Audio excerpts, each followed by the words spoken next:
আপনি কি পাহাড় প্রেমী? পাহাড় প্রেমীদের মনে দার্জিলিংয়ের জায়গাটা ঠিক কোথায়? হ্যাঁ, এই নিয়ে ৩ বার গেলাম আমি দার্জিলিং, কিন্তু কোনো কিছুই পুরনো বা একঘেয়ে লাগেনি। পাহাড়ের রানী নিজেই নিজের রূপ নিয়ে বিরাজমান। সত্যি, দার্জিলিংয়ে আমরা স্টে করেছিলাম হোটেল রামাদা। এটা ছিল এন্ট্রান্স, তারপরে রিসেপশন।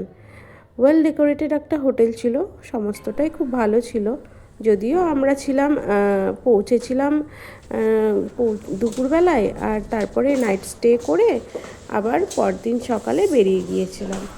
তো হোটেল থেকে ভিউটা অসাধারণ সুন্দর ছিল, যেই কারণেই এই হোটেলটা আমরা চুজ করেছিলাম। তো এই ছিল আমাদের রুমগুলো, দেখে নিন। রুম আমাদের দুটো নেওয়া হয়েছিল। এটা ছিল একটা বিগ সাইজ রুম। তো সেখানে ছিল এই যে এখানে এন্ট্রান্সে একটা সুন্দর স্পেস ছিল, সিটিং এরিয়া। তারপরেই ছিল রুমগুলি।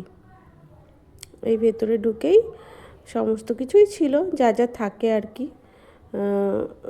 বাথরুম ওয়েল ডেকোরেটেড ছিল, টি কর্নার ছিল একটা, তার সাথে সাথে সমস্ত কিছুই ছিল। ছোট্ট ফ্রিজও ছিল এবং ব্যালকনিটা ছিল খুবই সুন্দর, যেটা আপনাদেরকে দেখাবো। কারণ পাহাড়ে গিয়ে ব্যালকনি থেকে যদি একটু পাহাড়ই না দেখা যাবে, তাহলে আর কি ভালো লাগলো। এই ছিল ব্যালকনি এবং নাইটের ভিউটা। তো আমরা একদম যে ওয়াচ টাওয়ারটা ছিল তার সামনেই ছিলাম। এই যে এখান থেকে দেখা যাচ্ছে রাতের রানী দার্জিলিংকে। সকালের ভিউটাও দেখাবো আপনাদের, সেটাও ছিল এক অন্যরকম সুন্দর। তো এই শর্ট টাইমে দার্জিলিং ভ্রমণ আমাদের খুবই ভালো লেগেছে, কারণ আমরা সিটং হয়ে গিয়েছিলাম, যেহেতু বেশি দিন আর স্টে করতে পারিনি।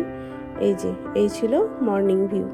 কেমন লাগলো আপনাদের অবশ্যই জানাবেন, আর উৎসাহ দিবেন যাতে আরও ভালো ভিডিও আপনাদের সামনে তুলে ধরতে পারি। আশা করি সবাই ভালো থাকবেন, সুস্থ থাকবেন, আর আমাদেরকে পাশে থাকবেন। Good night.